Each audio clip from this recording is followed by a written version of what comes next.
inspirasi, euforia, Islam, semuanya diikut.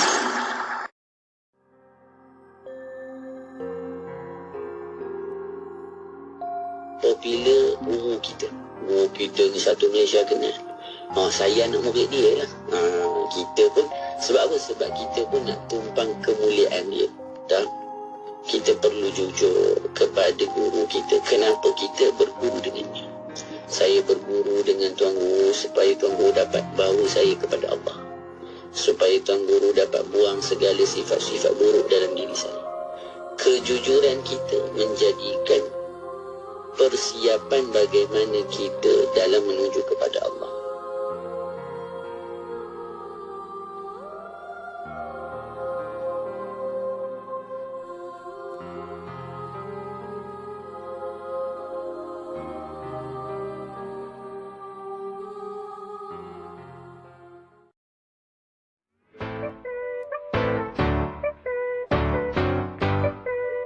Ialah orang lama ajaran yang sama. Nabi Muhammad sallallahu alaihi wasallam, di manakah itu Yahudi, orang yang lama ajaran.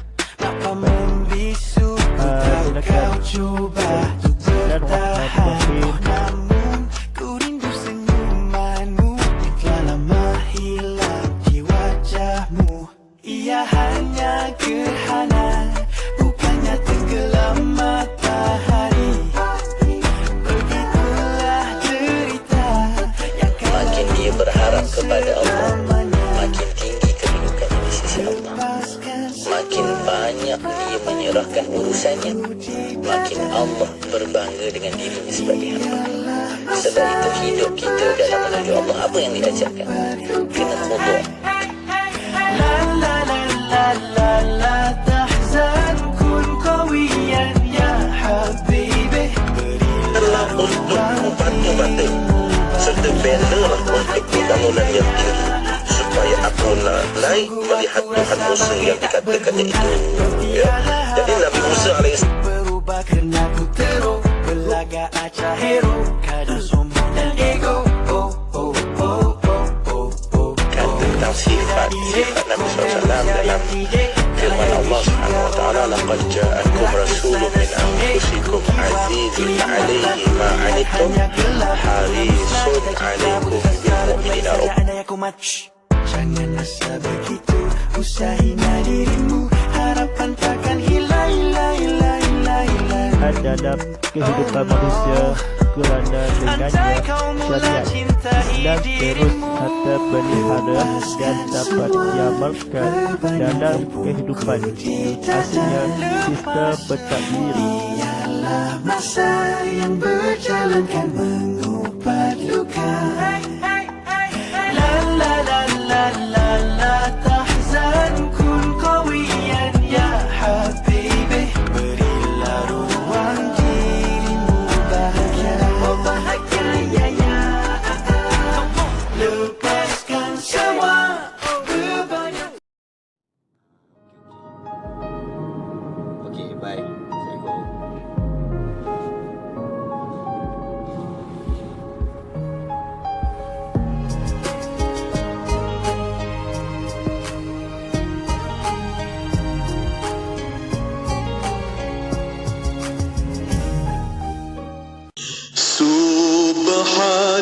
Subhanallah walhamdulillah wa la ilaha illallah wallahu akbar.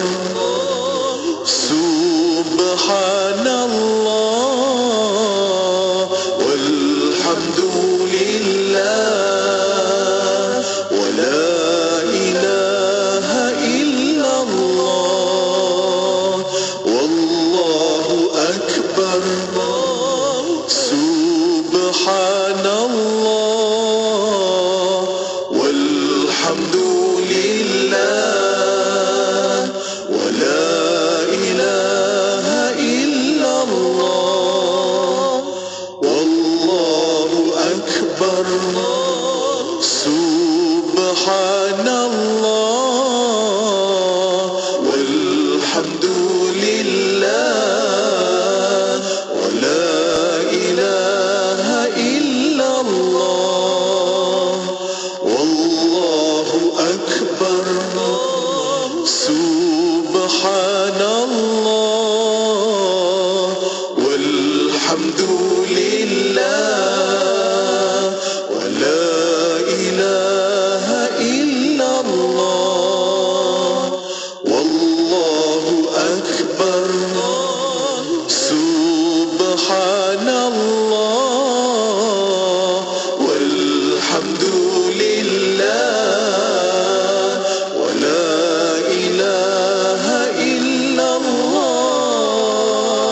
FM.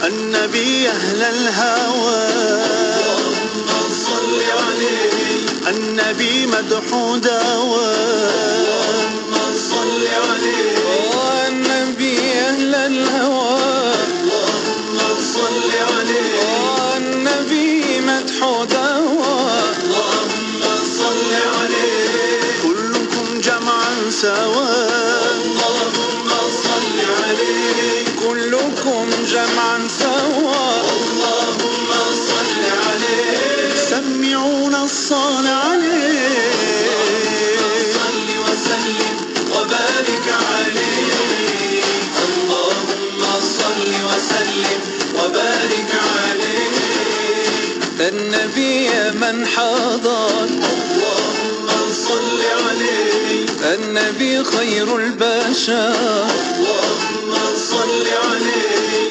النبي من حضر اللهم صل عليه النبي خير البشر اللهم صل عليه من شق له القمر اللهم صل عليه من شق له القمر اللهم صل عليه والشجر سلم عليه اللهم صل وسلم وبارك عليه اللهم صل وسلم وبارك عليه اللهم صل وسلم وبارك عليه اللهم صل وسلم وبارك عليه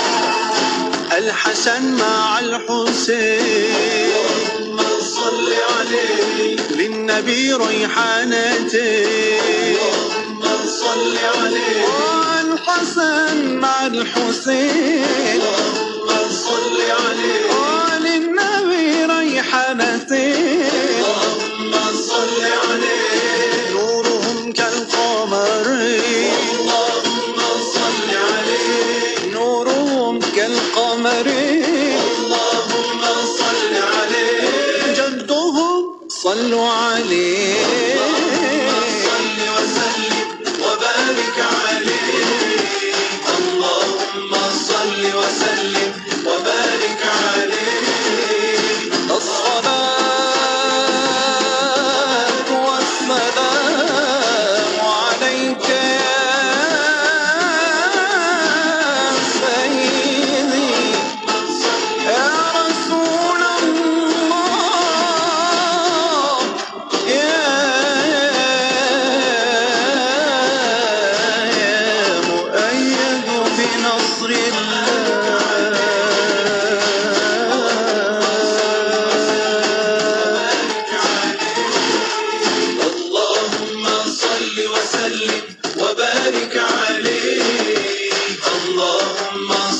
وسلم وبارك عليه لبيك اللهم لبيك Baca talbiyah, Mat. Iyalah Mak Su, insya-Allah saya nak ke umrah hujung bulan ni. Ya ke, Mat? Dengan siapa? Dengan Zahazan Travel. Ustaz Zahazan ada syarikat pelancongan ke, Mat? Iyalah Mak Su, ramai dah pergi umrah dengan Zahazan Travel. Ada banyak lagi destinasi yang Zahazan Travel kendalikan. Selain umrah, seperti Balkan, Uzbekistan, Baitul Maqdis, Turki dan Eropah pun ada. Ramai yang dah pergi dan sedang buat tempahan dengan Zahazan Travel ni. Macam mana nak pergi dengan Zahazan Travel ni, Mat? Senang je Mak Su. Hubungi 011-5862-9475 atau layari www.zahazantravel.com. Ini bukanlah cukup, tapi dengar. Diskaun gila, jangan tak beli. Shipping pantas lagi free. Macam-macam mesti kau jumpa.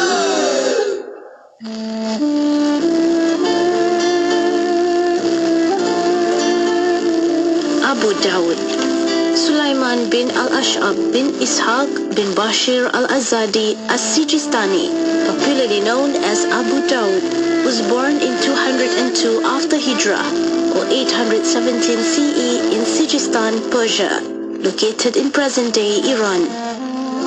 During his life, he traveled in search of knowledge of hadith, which took him to Baghdad, the Hijaz or Western Arabia, Egypt, Al Jazeera, Nishapur, Syria and Isfahan. His journey in search of prophetic narrations resulted in his studying under many of the prominent hadith scholars of the day, including Imam Ahmad bin Hanbal and Imam al-Bukhari. At-Tirmizi and An-Nasa'i are among Abu Dawud's students. He is known for his compilation of 4,800 hadith in his book entitled As-Sunan Abu Dawud, about which he commented, "I wrote down 500,000 hadith from the Prophet sallallahu alaihi wasallam, of which I selected those which are in As-Sunan." Muhammad bin Ishaq As-Saghani said, "Hadith was made subject to Abu Dawud as iron was made subject to Prophet Dawud alaihi salam." Musa bin Ibrahim, a great scholar of hadith, once said of him, "Abu Dawud was created in this world for hadith, and in the next world for paradise. I have never seen better than he." Al-Hakim said of him, "Abu Dawud was the undisputed imam of the people of hadith in his age." Commenting on Imam Abu Dawud's hadith collection, Ibn al-Jawzi said, "Abu Dawud was an eminent doctor of hadith and an outstanding scholar. No one has compiled a book like his Sunan." Imam Abu Dawud is said to have been able to commit a book to memory by reading it only once. He used to have one of his sleeves widened in order to store notes on hadith in it, but felt that widening the other sleeve was excessive. In addition to being a great scholar, Abu Dawud was known to lead a pious and austere lifestyle, in which he devoted much time to worship and the remembrance of Allah, the Most High. The Imam passed away in 275 after Hijrah, or 889 CE, in the city of Basra during the month of Shawwal. May Allah be pleased with him. The narrations is taken from the book The Content of Character, Ethical Sayings of the Prophet Muhammad sallallahu alaihi wasallam, collected by Sheikh Al-Amin Ali Mazrui, translated by Sheikh Hamza Yusuf.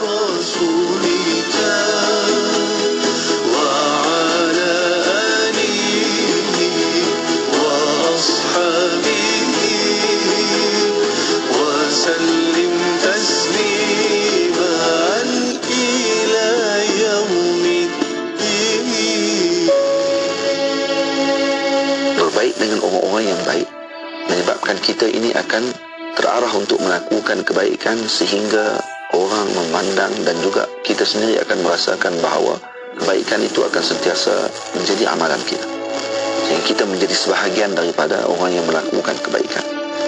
Namun sebaliknya, kepada orang yang jahat, ketika kita berteman dengan mereka, maka yang kita akan perolehi adalah kesengsaraan. Disebut oleh Sayyidina Ali, "Wabayin ahla syarr tabin anhum." Kamu berpisah daripada orang-orang yang jahat, maka kamu telah selamat daripada mendapatkan akibat buruk daripada mereka. Ekspresikan malam anda dengan alunan seleksi muzik pilihan dan pelbagai rancangan membina jiwa. Mari dengarkan Ekspresi 8 malam hingga 12 tengah malam bersama Nur Hayati Paradi, berkongsi rancangan Dari Hati, Bicara Adab, Ibrah, Kisah dalam Al-Quran, Kemuliaan Al-Mustafa, Carta Ekspresi dan Nasyid Retro. Pasti sentiasa menyajikan yang terbaik untuk anda. IKIM, Inspirasi Inforia Islami. Mahukan pelbagai informasi terkini? Teruskan bersama kami di IKIM, Inspirasi Inforia Islami. Ekspresi di IKIM, Inspirasi Inforia Islami. Bersiaran kita waktu ini untuk bersama dengan sahabat-sahabat pendengar menerusi rancangan Bicara Adab untuk kita sambung lagi pengajian kita pada malam ini dalam kitab Fiqhul Hayah. InsyaAllah kita akan bersama dengan tetamu kita, tak lain tak bukan, dah pun bersedia di hujung talian. Kita ada Ustaz Ahmad Salahuddin Harun. Assalamualaikum Ustaz. Waalaikumsalam warahmatullahi ta'ala wabarakatuh. Masya Allah, terima kasih banyak Ustaz dalam kesibukan tu menyelit juga malam ni kita untuk perkongsian dalam rancangan Bicara Adab, dan kita nak sambung untuk pengajian dalam kitab Fiqhul Hayah untuk kekayaan, muka surat 38. Tapi sebelum itu Ustaz, kita mulakan dengan majlis doa majlis taklim terlebih dahulu Ustaz. Silakan Ustaz. Astaghfirullahalazim, astaghfirullahalazim, astaghfirullahalazim. Alladzi la ilaha illa huwal hayyul qayyum wa atubu ilaih. La ilaha illallah wahdahu la syarika lah. Lahul mulku wa lahul hamdu yuhyi wa yumiit wa huwa ala kulli syai'in qadir.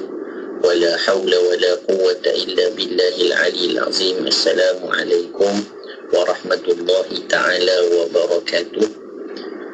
DJ Nur Hayati Paradi hafizahullah taala, sidang pendengar IKIM yang dimuliakan.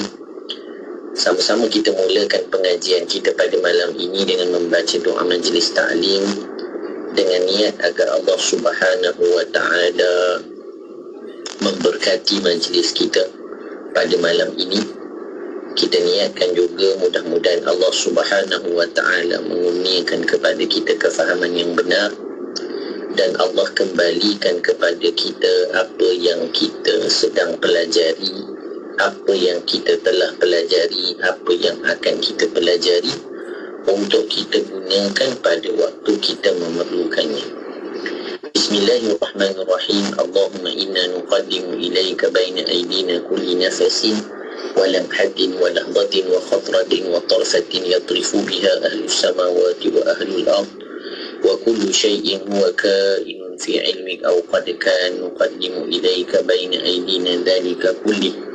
Allahumma rabbana atina min ladunka rahmatan wa 'allimna min ladunka ilma. Subhanaka la ilma lana illa ma 'allamtana innaka antal alimul hakim. Bismillahirrahmanirrahim. Nawayna at-ta'alluma wa at-ta'lim wa tadhakkura wa at-tadhkir wa an-naf'a wal intifa' والإفادة والاستفادة والحث على التمسك بكتاب الله العزيز وسنة رسوله والدعاء إلى الهدى والدلالة على الخير ابتغاء وجه الله تعالى ورضائه وقربه وثوابه سبحانه. اللهم ألهمنا علما نفقه به أوامرك ونواهيك وارزقنا فهما نعرف به كيف نناجيك يا أرحم الراحمين. اللهم إنا نسألك فهم النبيين وحفظ المرسلين وإلهام الملائكة المقربين. اللهم أغننا بالعلم وزينا بالحلم وأكرمنا بالتقوى وجملنا بالعافية يا أرحم الراحمين.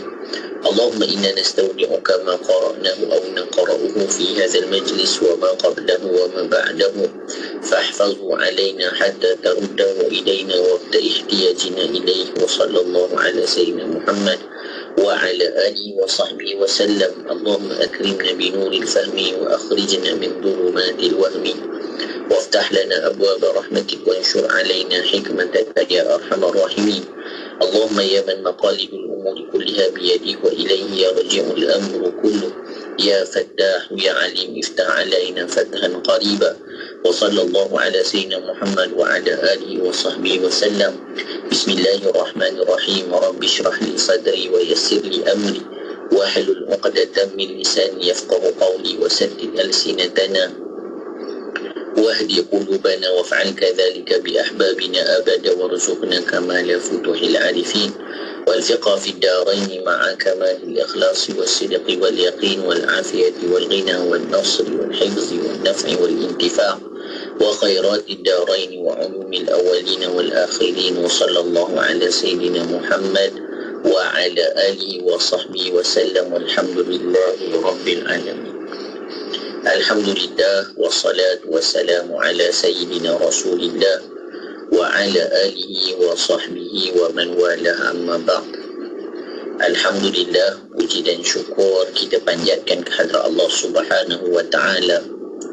Dengan izin daripada Allah, taufik daripada Allah, kesempatan daripada Allah Subhanahu wa taala, Allah Subhanahu wa ta'ala kurniakan kepada kita keafiatan, kesihatan, kelapangan untuk kita masih lagi bersama-sama hadir dalam satu majlis yang cukup baik dengan niat-niat yang baik, dan kita mengharapkan dengan apa yang kita lakukan pada malam ini menjadi salah satu daripada bukti perhambaan kita kepada Allah untuk menghilangkan kejahilan dalam diri kita, untuk menambah kenal kita kepada Allah, untuk menambah keimanan kita kepada Allah Subhanahu wa ta'ala. Masih lagi perbahasan kita di dalam minggu ini di dalam kitab Fiqhul Haya karangan Al-Fadil Ustaz Raja Ahmad Mukhlis hafizahullah ta'ala wa matta'ahu bisihatin wa afiyah, membicarakan perkara-perkara yang sering berlegar dalam kehidupan kita, yang mana kita ingin atau tidak mengambil pelajaran daripadanya sahaja ataupun tidak. Dan kita dah bahaskan sebelum ini berkaitan dengan harta yang sememangnya menjadi sesuatu yang kita sering cari, kita suka mengumpulnya dan sebagainya. Namun sebenarnya ada sisi yang lebih penting daripada harta itu kita kumpul sehingga menjadi banyak.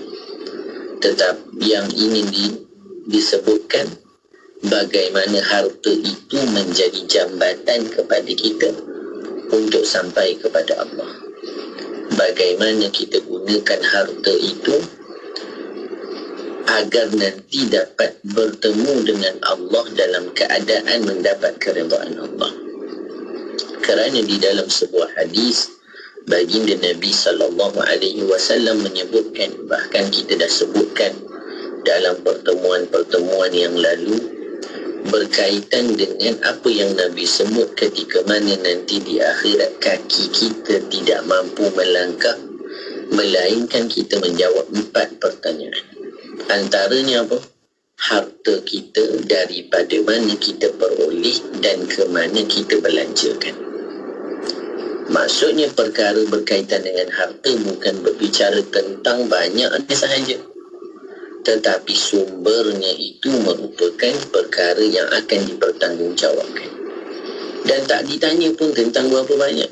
Yang ditanya daripada mana dapat, ke mana kita salurkan. Itu sahaja.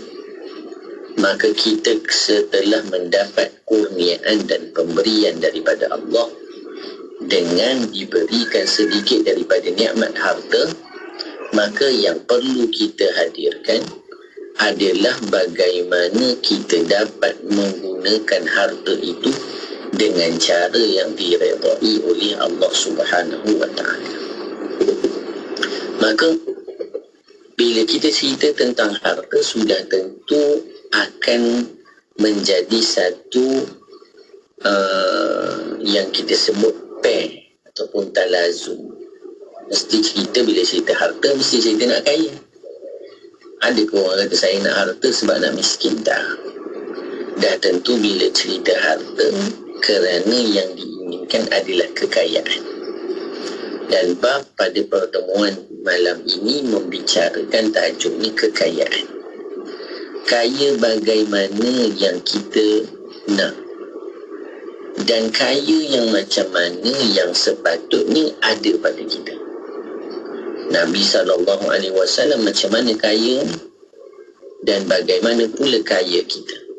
Adakah sama kaya kita seperti kaya Nabi, ataupun adakah sama faham kaya kita dengan faham kaya seperti mana yang telah dibawakan oleh baginda Nabi SAW. Baik, kita tengok kitab kita halaman 38. Kata penulis hafizahullah ta'ala, mulakan dengan apa yang Nabi pesan. Perkara pertama cerita tentang kaya sudah bukan cerita tentang berapa banyak duit, berapa banyak rumah-rumah sewa, berapa banyak tanah-tanah, berapa banyak kenderaan, bukan. Tapi Nabi sebut apa? Kekayaan bukanlah pada harta benda. Awal-awal lagi telah dijelaskan pada kita. Kenapa? Kerana dunia ini tidak ada nilainya. Kita dah sebutkan dunia ini adalah tempat bercucuk tanam untuk menuju akhir. Kalaulah tidak ada Allahumma salli ala sayyidina Muhammadin wa ala alihi wa sahbihi wa barik wa sallim. Dunia ini tempat untuk bercucuk tanam, untuk menuju akhirat.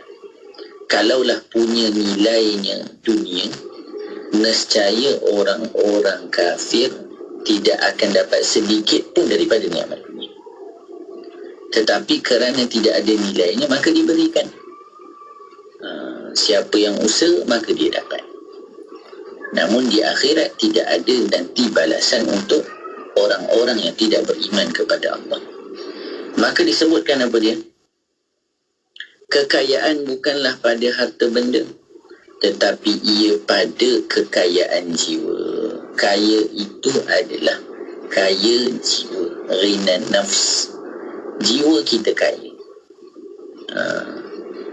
Jadi kalau kita fahami makna kaya yang sebenar, kalau sifat Allah Subhanahu Wa Taala kita sebut dengan istighna. Jadi apa makna kaya ni? Orang yang kaya sepatutnya, ni sifat kaya. Kaya ni dia tidak berhajat kepada apa-apa. Itulah orang kaya. Kalau tanya tentang orang kaya, sebab apa? Sebab semua dia ada, maka tak berhajat. Tapi kalau orang miskin, maka dia berhajat pada macam-macam.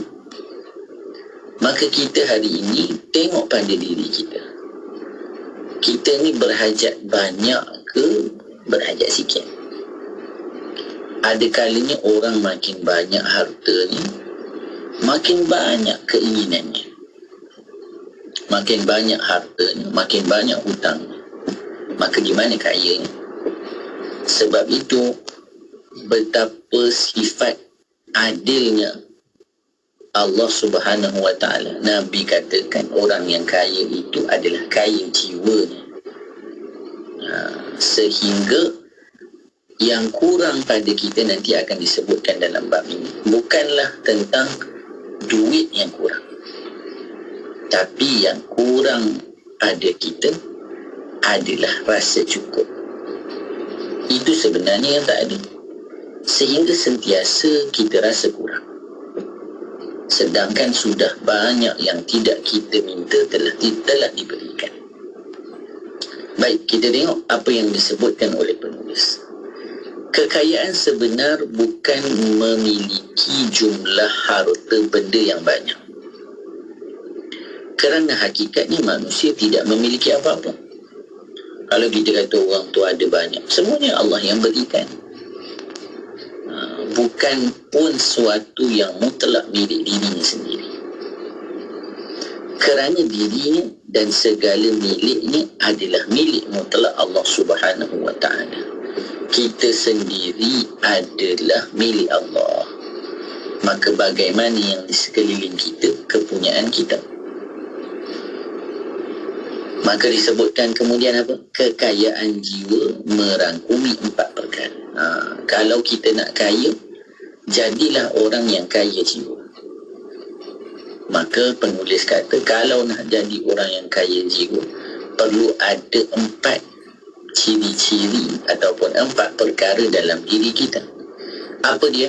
Yang pertama, sifat bermaruah dan menjaga kesucian diri.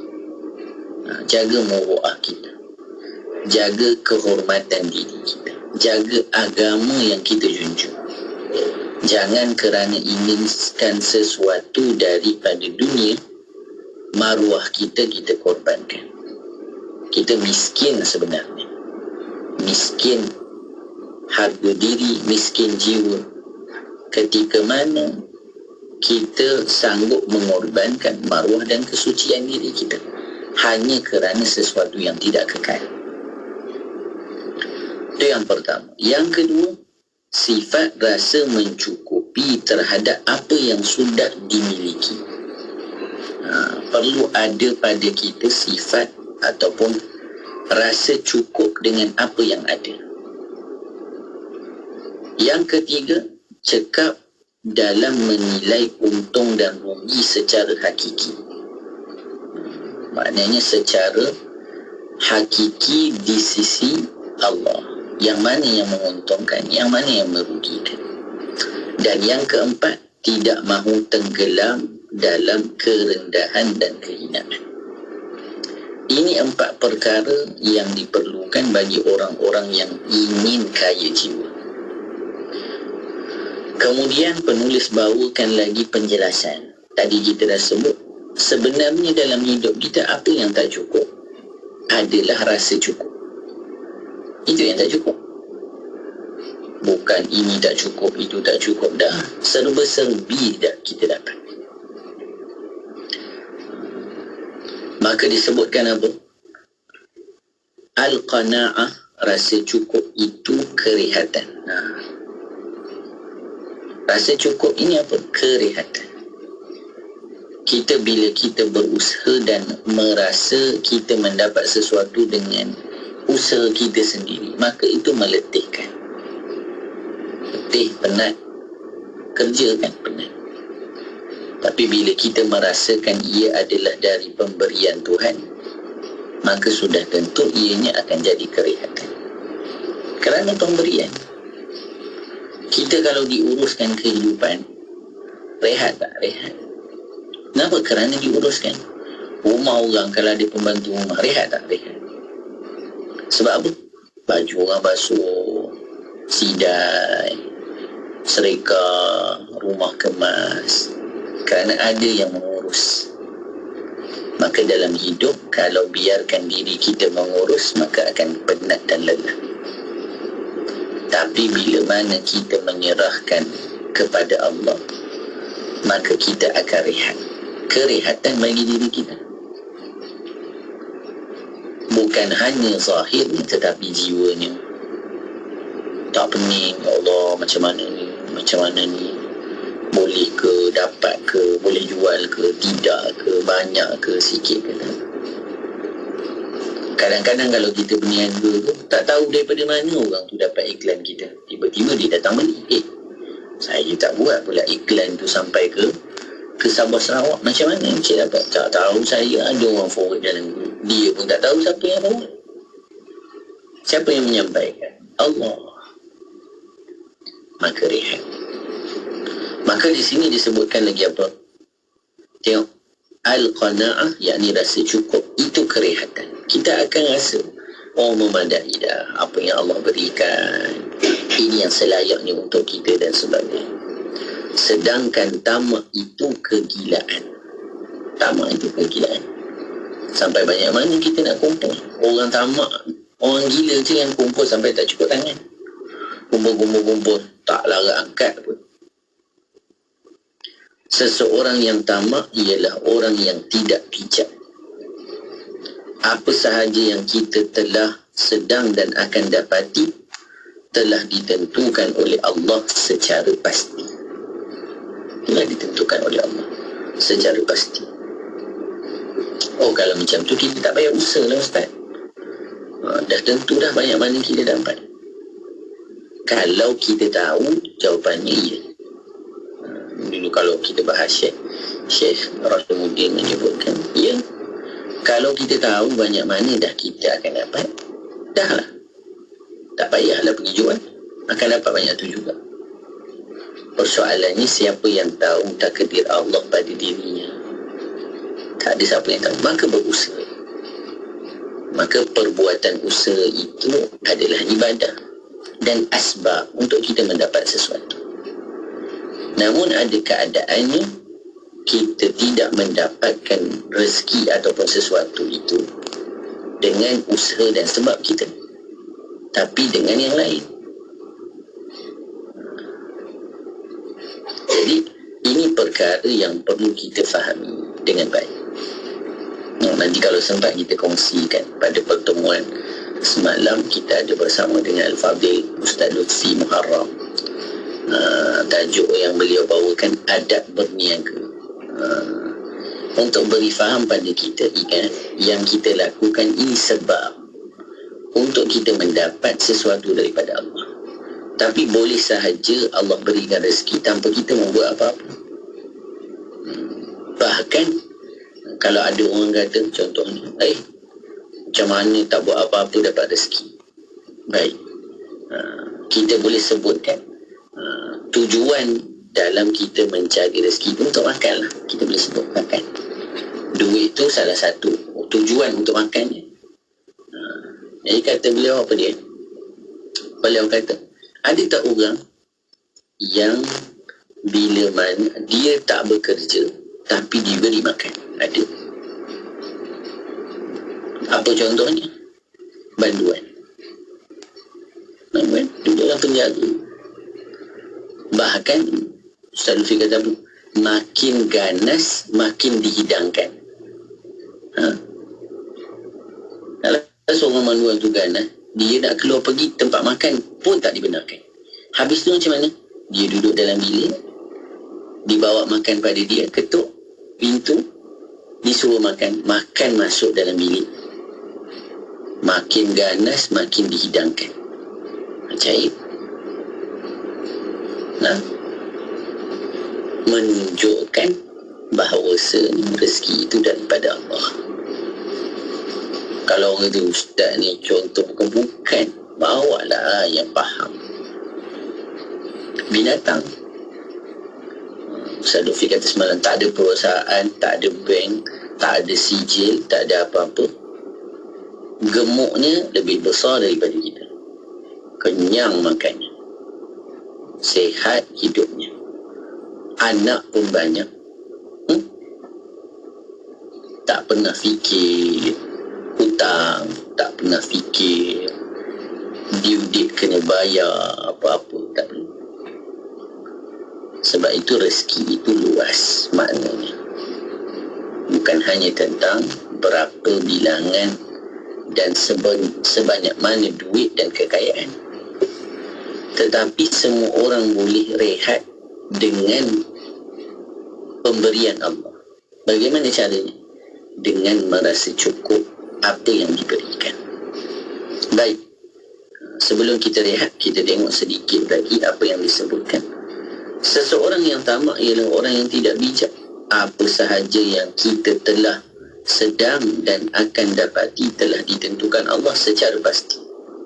Jika seseorang itu tamak kepada apa yang tidak pernah ditentukan untuknya, maka dia tidak akan dapat memilikinya selama-lamanya.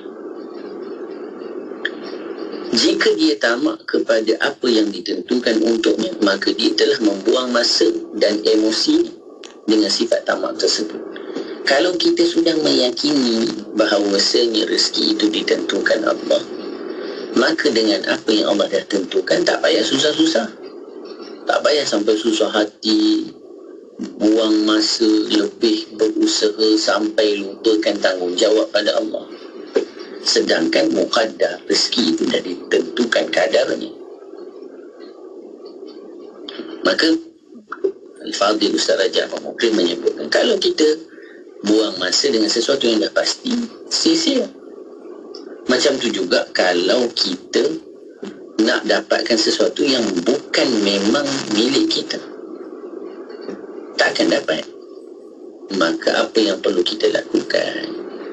Bersyukur dengan pemberiannya, kadarnya, bilanya, bagaimananya. Maka melakukan usaha itu adalah satu ibadah. Hasil atau tidak, dapat atau tidak, atas Allah Ta'ala. Tak perlu sampai perlu melakukan yang haram hanya untuk mendapatkan sesuatu. Maka disebutkan lagi apa? Jika dia tamak kepada apa yang ditentukan untuknya, maka dia telah membuang masa dan emosinya dengan sifat tamak tersebut. Kerana tanpanya, dia tetap akan mendapatkan apa yang telah ditentukan untuknya. Itu hakikat.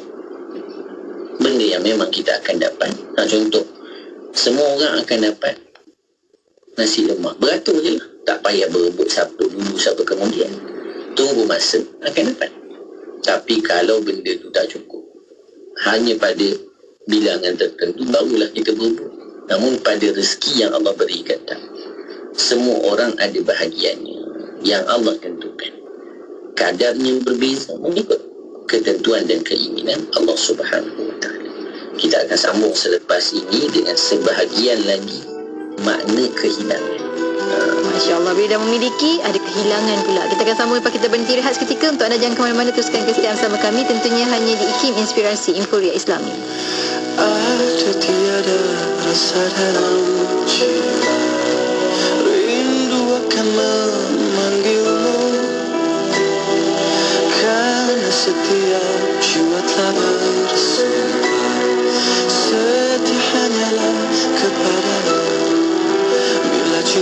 jadi dalam jiwa, wangi bunga dunia tanpa nestapa.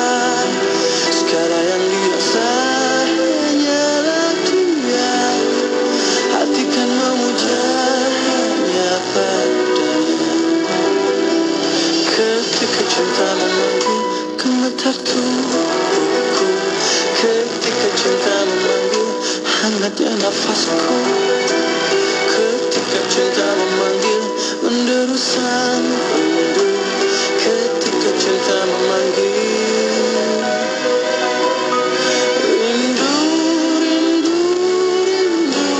Kalbu memanggil-manggil namamu, seperti terbang di langitmu, tenggelam di lautan cintamu.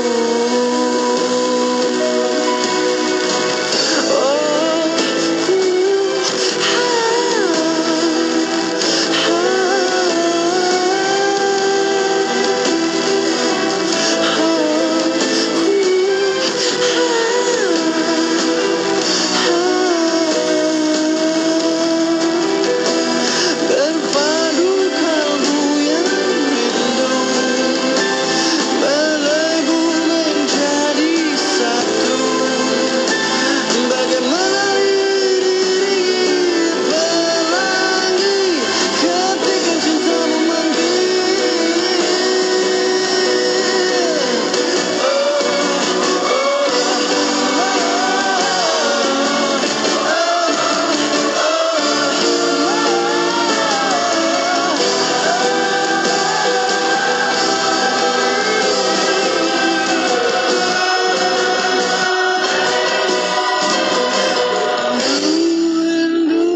Rindu, kalbu memanggil-manggil namamu, seperti terbang di langitmu, dalam di lautan cintamu.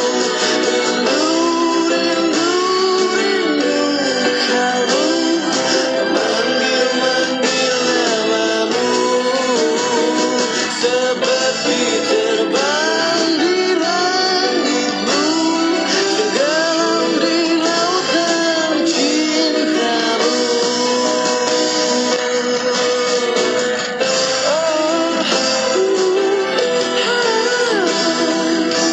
Berpadu kalbu yang rindu,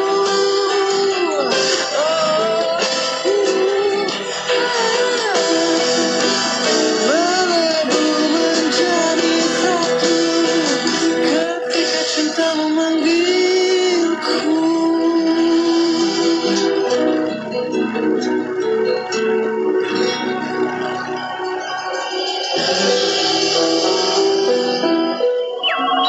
Komputer, sila aktifkan pakej iklan promosi 2023. Baik Tuan, sila pilih pakej iklan yang Tuan inginkan. Baiklah, iklan beli satu percuma satu untuk semua jenis pakej iklan yang ada di IKIM. Baik Tuan, kami aktifkan. Pakej Rose, beli satu percuma satu aktif. Pakej Daily, beli satu percuma satu aktif. Pakej Target dan pakej Travelling, beli satu percuma satu aktif. Baiklah, terima kasih komputer. Ya, berita gembira kepada semua pengiklan dan peniaga di seluruh Malaysia. Kami di Radio IKIM kini mengadakan pakej iklan mega. Beli satu percuma satu khas untuk anda. Anda beli satu, kami berikan satu lagi pakej iklan secara percuma. Jadi, beli satu, dapat dua. Beli dua, dapat empat. Beli tiga, dapat enam. Tunggu apa lagi? Hubungi kami di talian 019-650-7976 sekarang juga. Ruang iklan adalah terhad. Bertakluk kepada permainan syarat.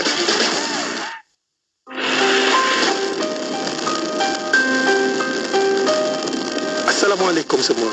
Apabila kita sebut tentang kesihatan seksual dan reproduktif ni, dalam konsep Islam sebenarnya kita sudah ada satu contoh teragung yang wajib kita ikut, iaitu Rasulullah sallallahu alaihi wasallam. Kalau kita tengok Rasulullah mengikut sunnah-sunnah baginda, beliau adalah seorang gentleman apabila berhubung dengan kaum wanita. Pertama sekali, apabila Rasulullah diutuskan kepada umatnya secara langsung baginda telah meningkatkan taraf wanita daripada objek seksual kepada satu golongan yang wajib dihormati. Contohnya, ibu kita. Ibu kita adalah wanita yang paling teragung dalam hidup kita. Di situ kita nampak Rasulullah cuba mengajar kita supaya menghormati wanita dan menjaga maruah wanita sebaik mungkin. Dan sebagai bapa, kita perlu mengutamakan anak-anak wanita lebih, anak-anak perempuan lebih daripada anak-anak lelaki. Bukannya kita nak diskriminasi kepada anak lelaki, tetapi lebih kepada mengangkat martabat mereka ke tahap yang sebenarnya. Itulah seksualiti dan Islam sebenarnya banyak mempunyai hubung kait. Jadikanlah Rasulullah sebagai contoh yang terbaik, insya-Allah. Nak dengar rancangan Santapan Jiwa untuk Kehidupan? Semuanya ada di IKIM. Inspirasi Inforia Islami. Alhamdulillah, kembali bersiaran menerusi Bicara Adab bersama dengan Al-Fadhil Ustaz Ahmad Salahuddin Harun. Perkongsian kita pada malam ini dalam pengajian kita Fiqhul Hayah untuk kitab bab kekayaan. Kita sambung lagi Ustaz untuk perkongsian kita pada malam ini. Silakan Ustaz. Bismillahirrahmanirrahim. Terima kasih kepada Cik Nur Hayati Paradi. Kita sambung sedikit lagi dalam bab ini. Kalau baca separuh tak sempurna pula rasa. Jadi kita baca juga, walaupun masa sangat mencumburui kita. Kita lihat apa yang disebutkan oleh penulis. Faedah, fahami kehilangan agar kita menghargainya.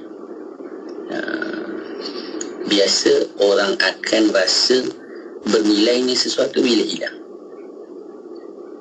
Namun kita kena ingat, masa lalu sesuatu yang tidak boleh diundur. Maka kata Imam Al-Ghazali, itulah yang paling jauh, masa lalu, kerana tak akan boleh diundur. Maka apa disebutkan? Al-Imam Ibnu Athaillah Sakandari radhiyallahu ta'ala pernah menyebutkan dalam munajatnya, wahai Tuhanku, apalah yang kehilangan bagi orang yang telah menemuimu? Bahasa yang sangat tinggi. Apalah yang orang hilang kalau dalam dirinya, dalam hidupnya telah mendapatkan Allah? Sedangkan apa pula yang ditemui oleh orang yang telah kehilangan? Kalau orang kata saya dah dapat macam-macam tapi saya tidak mendapatkan Allah, ketahuilah sebenarnya dia tak mendapat apa-apa. Kenapa? Ini memahamkan kita dalam makna mahabbah. Orang kalau bercinta, dia ada tak apa bang, hidup susah ke, tak makan ke, apa ke, yang penting abang ada dengan saya. Itu bahasa orang cinta. Walaupun nanti lapar dia marah dekat lelaki dia tu, tak erti ke nak saya kerja, tak erti ke ni, tak tahu, marah, dia beledek tu, cerita lain. Tapi bila bercinta, itulah seakan-akannya. Hakikatnya kepada Allah, itulah yang perlu kita ingat. Orang yang sudah mendapatkan Allah, dia tidak kehilangan apa-apa. Dan orang yang tiada Tuhan pada diri, sebenarnya dia tidak punya apa-apa. Maka disebutkan di sini apa? Kehilangan itu bermula pada sebuah kehendak untuk mengekalkan apa yang tidak kekal. Bila kita ingin mengekalkan sesuatu yang tidak kekal, maka akan bermulalah episod kehilangan. Kalau sebelum ini kita sebutkan bermulanya sifat rasa memiliki pada sesuatu, di situlah kita akan hilang dan sengsara. Maka disebutkan apa? Kehilangan itu bermula pada sebuah kehendak untuk mengekalkan apa yang tidak akan kekal, sehingga mengabaikan yang maha kekal. Ingin kekalkan kekayaan kita dan harta kita, sehingga melupakan yang sebenarnya yang kekal akan nanti kita temui adalah Allah. Inilah yang selalu kita lupai dalam kehidupan. Kekal pula bermula pada kehendak untuk bersama dengan yang maha kekal. Dalam sebuah perhubungan yang kekal lagi mengekalkan, yang perlu kita tanamkan dalam hidup kita, yang takkan hilang daripada kita hanya Allah. Maka binalah perhubungan bersama Allah ketika senang dan susah, ketika gembira dan sedih, ketika sengsara dan bahagia. Kita rasa kehilangan sesuatu kerana kita tidak pasti apa yang bakal kita dapati setelah itu. Bahasa penulis. Kita rasa kehilangan sesuatu kerana kita tidak pasti apa yang bakal kita dapati setelah itu. Sebab tu kita rasa kehilangan. Tapi kalau kita tahu apa yang akan kita dapati setelah itu, maka sebenarnya yang kita hilang itu bukan kehilangan. Tengok dia sebut, jika dengan kehilangan tersebut kita akan mendapat sesuatu yang lebih bernilai, bererti apa yang kehilangan itu bukanlah suatu kehilangan, tetapi suatu modal, atau ini suatu pelaburan untuk mendapat sesuatu yang lebih besar.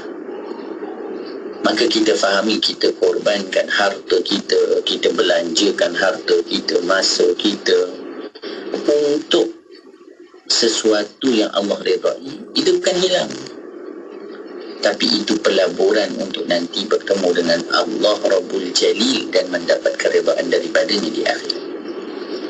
Orang yang begini bukan hanya kaya di dunia, tetapi kaya di akhirat. Bukan hanya kaya pada dirinya, tetapi kaya juga pada jiwanya. Mudah-mudahan Allah Subhanahu wa ta'ala mengurniakan kepada kita sifat kaya seperti mana kayanya para sahabat jiwa raga mereka, sampai bukan sahaja mereka korbankan harta mereka untuk agama, tetapi mereka telah korbankan dan berikan jiwa mereka untuk agama, untuk Allah Subhanahu wa ta'ala, sehingga mereka dan berhimpun di akhirat bersama dengan Rasulnya sallallahu alaihi wa alihi wa sahbihi wa baraka wa sallam. InsyaAllah kita akan sambung lagi pertemuan kita dalam pertemuan akan datang dengan satu lagi tajuk yang cukup besar lagi untuk kita bahaskan. Itulah dia berkaitan dengan hidayah.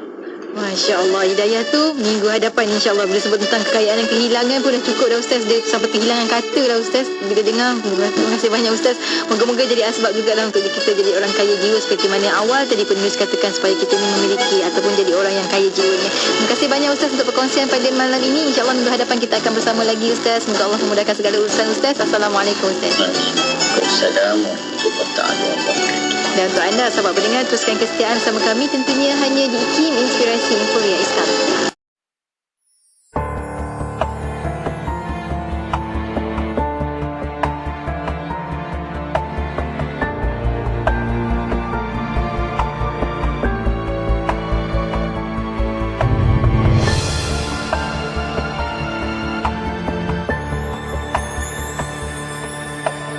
Kau lahir dari darah pahlawan terbilang, warisi kehebatan ayahmu Al-Azwar.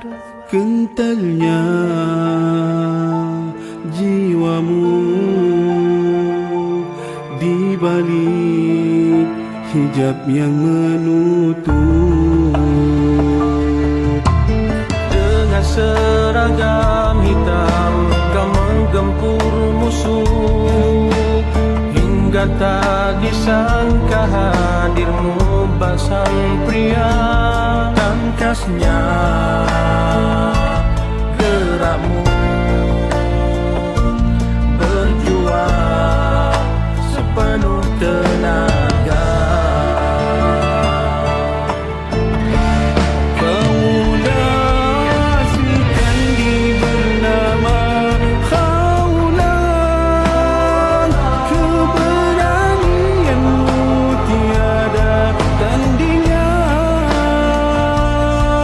Pengumbang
mewarisi kehebatan ayahmu Al-Azwar. Kentalnya jiwamu di balik hijab yang menutup